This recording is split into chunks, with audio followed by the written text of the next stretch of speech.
Hello, जय हिंद साथियों। स्वागत करता हूं आपका अपने यूट्यूब चैनल अवतार स्टडी 7054 पर। आप सभी कैसे हैं? हमें आशा है कि आप सभी लोग बिल्कुल स्वस्थ एवं मस्त होंगे और अपनी तैयारी को बखूबी कर रहे होंगे, क्योंकि हाल एग्ज़ाम ही जो एसएससी जीडी का है, वह चालू हो गया है।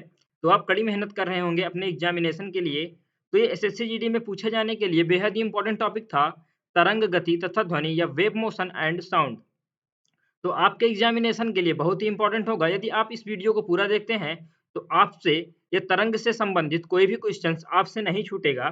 कोई भी एग्जाम हो जिसमें तरंग से संबंधित क्वेश्चन पूछते हैं, एसएससी के जितने भी एग्जाम्स होते हैं, वह सारे क्वेश्चंस आपके इस वीडियो के माध्यम से कवर हो जाएंगे। तो दोस्तों, चर्चा करते हैं अपने सेशन पर, जो कि है हमारा वेव मोशन एंड साउंड। तो देखते हैं क्या क्या हम जानेंगे वेव मोशन एंड साउंड के बारे में, और उनकी कौन-कौन सी टॉपिक, कौन-कौन से बिंदु हैं जो हम इस वीडियो के माध्यम से समझेंगे। पहला जो है वो दोस्तों समझेंगे तरंगों से संबंधित शब्दावली। तरंगों से संबंधित शब्दावली, फिर उसके बाद हम चर्चा करेंगे तरंगों के प्रकार के बारे में, फिर चर्चा करेंगे यांत्रिक तरंगों के बारे में, फिर उसके बाद नेक्स्ट ध्वनि अथवा सांगीतिक ध्वनि के प्रमुख गुण के बारे में। इतना जान लीजिए दोस्तों कि कोई भी टॉपिक इसमें बचेगा नहीं, या कोई भी पॉइंट तरंग से संबंधित नहीं बचेगा जो कि एग्जाम में पूछा जाता हो। सारे जो बिंदु हैं वो बेहद ही महत्वपूर्ण हैं, जो आपके एग्जामिनेशन के लिए बहुत ही अच्छे साबित होंगे। तो आप ज़रूर इस वीडियो को पूरा देखें और वीडियो को ज़रूर लाइक करें और शेयर करें। देखिए, क्या उसके बाद हम फिर नेक्स्ट क्या चर्चा करेंगे, तरंग की चाल, उसके बाद विभिन्न माध्यमों में ध्वनि की चाल, नेक्स्ट वायु अथवा अन्य गैसीय माध्यमों में ध्वनि की चाल, नेक्स्ट फिर ध्वनि तरंगों का परावर्तन या प्रतिध्वनि तथा अनुरणन, यह ध्वनि तरंगों का अपवर्तन, ध्वनि तरंगों का विवर्तन या तरंगों के अध्यारोपण का सिद्धांत, और उससे संबंधित जितने भी रिलेटेड होंगे, जितना हमने आपने इसमें पढ़ा या आगे पढ़ेंगे, उनसे संबंधित जितने भी महत्वपूर्ण क्वेश्चन होंगे, महत्वपूर्ण प्रश्न होंगे, वह हम वीडियो के अंतिम आपको देखिए, ये वीडियो लगभग 3 पार्ट में हम बनाएँगे, 3 पार्ट में बनाएँगे वीडियो।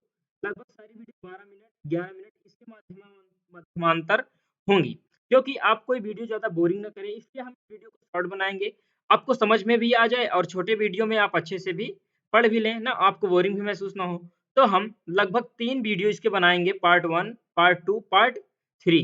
3 वीडियो को सम्मिलित करेंगे इसको पढ़ाने के लिए, और हम चर्चा करेंगे इसके अंत तक, या इन तीनों पार्टों को पढ़ाने के बाद हम आपसे चर्चा करेंगे महत्वपूर्ण प्रश्न के बारे में। लगभग 25 या 20 प्रश्न होंगे जो रिलेटेड तो इसी से होंगे, आपसे पूछेंगे और आपका एक सेक्शनल टेस्ट होगा।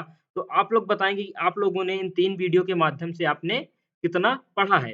तो देखिए दोस्तों, आपको समझ में आ गया कि हम क्या-क्या पढ़ेंगे इस टॉपिक में, या इस जो सेशन है हमारा तरंग, इनमें क्या-क्या पढ़ेंगे आपने समझा। तो हम चर्चा करते हैं, जो आज का ये पहला बिंदु है इसमें वो क्या है, उसी पर चर्चा करते हैं। उसके बाद जैसे नेक्स्ट होता जाएगा, उसपे आगे-आगे बिंदुओं की बढ़ातर होती रहती है। देखिए, क्या है तरंग गति तथा ध्वनि या वेव मोशन एंड साउंड। हम पहले चर्चा करेंगे तरंगों से संबंधित शब्दावली के बारे में। देखिए, क्या है तरंग गति तथा ध्वनि।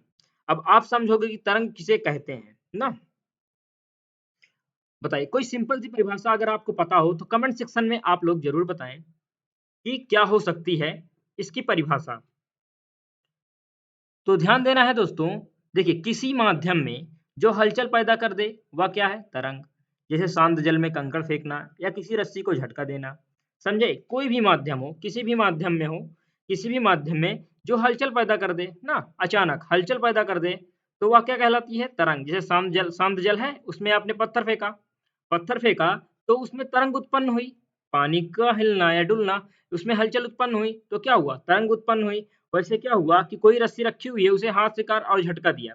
रस्सी या रस्सी को किसी को झटका देना, किसी भी रस्सी को झटका देना, उसमें भी क्या, वेवलेंथ मतलब तरंग उत्पन्न हो रही है कि नहीं ना। सिंपल परिभाषा ये है कि किसी माध्यम में जो हलचल पैदा कर दे उसे हम क्या कहते हैं, तरंग कहते हैं। क्या कहते हैं मित्रों, तरंग कहते हैं। अब हम साइंटिफिक रूल या साइंटिफिक डिफिनेशन पर चर्चा करते हैं, तो वो क्या है कि तरंगे किसी माध्यम में उत्पन्न विक्षोभों या डिस्टरबेंस का एक ऐसा प्रतिरूप होती है जो माध्यम के कणों को एक वास्तविक प्रवाह के बिना एक स्थान से दूसरे स्थान तक एक निश्चित वेग से गति करती है तथा ऊर्जा स्थानांतरित करती है। इन विक्षोभों की गति तरंग ही गति या वेव मोशन कहलाती है। आपको मैंने इसके पहले वाली जो परिभाषा बताई, क्या वो अच्छी है? क्या ये साइंटिफिक परिभाषा अच्छी है?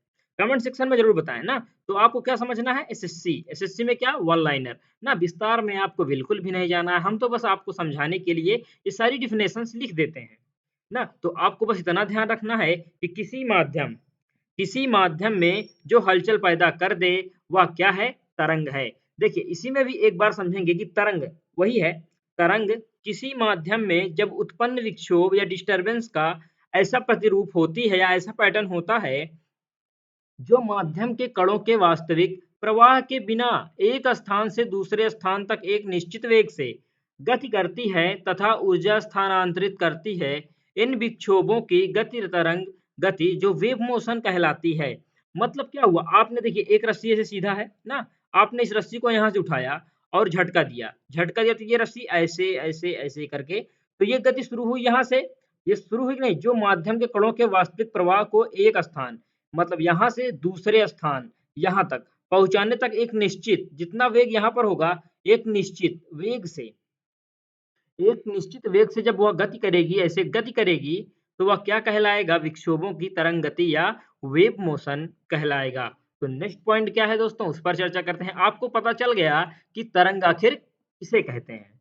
तो नेक्स्ट पॉइंट हमारा है कि तरंग गति में माध्यम के कण विक्षोभ के साथ आगे नहीं बढ़ते हैं, बल्कि अपनी माध्य स्थिति के इधर-उधर या टू एंड फ्रो कंपन करते हैं।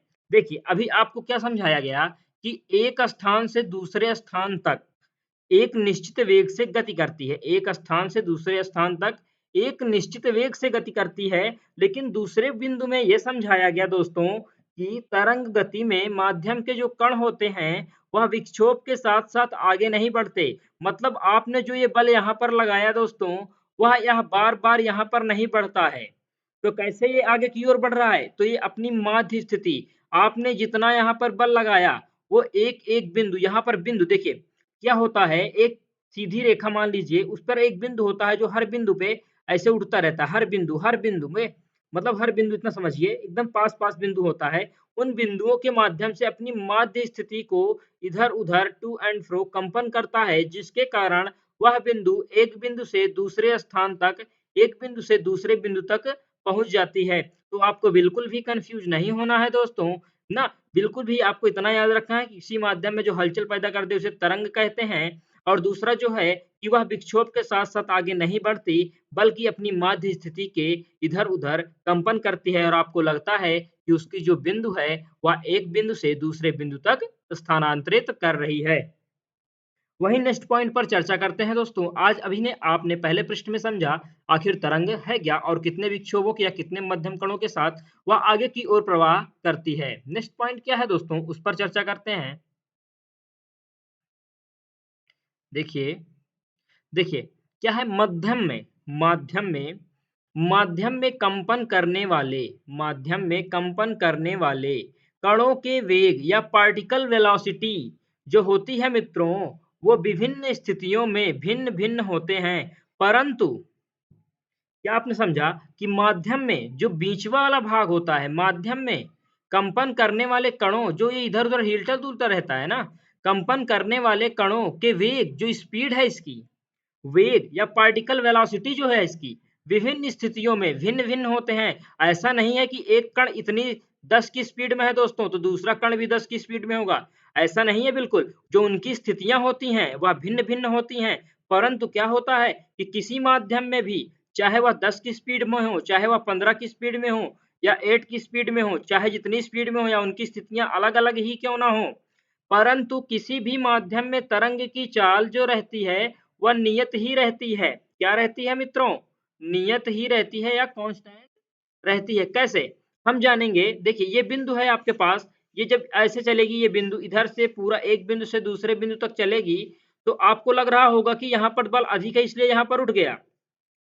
और दूसरी ओर ये पता चलेगा कि यहाँ पर बल कम है या नीचे की ओर रह गया। लेकिन नहीं, चाहे वह 8 की स्पीड में हो, चाहे 10 की स्पीड में हो, चाहे यहाँ पर पहुँचने के बाद वह 15 की स्पीड हो जाए, चाहे यहाँ पर पहुँचने के बाद 2 की स्पीड हो जाए। लेकिन जो उसका स्पीड या जो उसका वेग होता है मित्रों, वह क्या होता है? नियत रहता है। क्या रहता है? नियत। समझ गए आप? आपसे पूछेगा एग्जाम में क्वेश्चन जो कि तरंग करने या कंपन करने वालों कणों का वेग क्या स्थित मतलब क्या भिन्न भिन्न होने पर, उनकी स्थितियां भिन्न भिन्न होने पर उनका जो चाल होता है वह कैसा होता है, नियत होता है या 10 किलोमीटर प्रति घंटे होता है, पूरा उसमें मान दिया होगा। तो आपको ये जानना है दोस्तों कि माध्यम में कंपन करने वाले कणों के वेग या पार्टिकल वेलोसिटी विभिन्न स्थितियों में भिन्न भिन्न होती हैं, लेकिन किसी भी माध्यम में जो तरंग की चाल होती है वह कांस्टेंट रहती है। क्या रहती है दोस्तों? कांस्टेंट रहती है। वही चर्चा करते हैं अगले बिंदु पर, देखते हैं क्या है। क्या है उसके बाद? तरंग गति तथा ध्वनि। तो आपको कैसा लगा दोस्तों? आपने आज क्या जाना? तरंग क्या है, तरंग की गति में माध्यम कण विक्षोभ क्या है, वह समझा इस वीडियो के माध्यम से। तो दोस्तों हम आगे क्या चर्चा करेंगे? आपके क्या चर्चा करेंगे? तरंग गति तथा ध्वनि। क्या चर्चा करेंगे दोस्तों?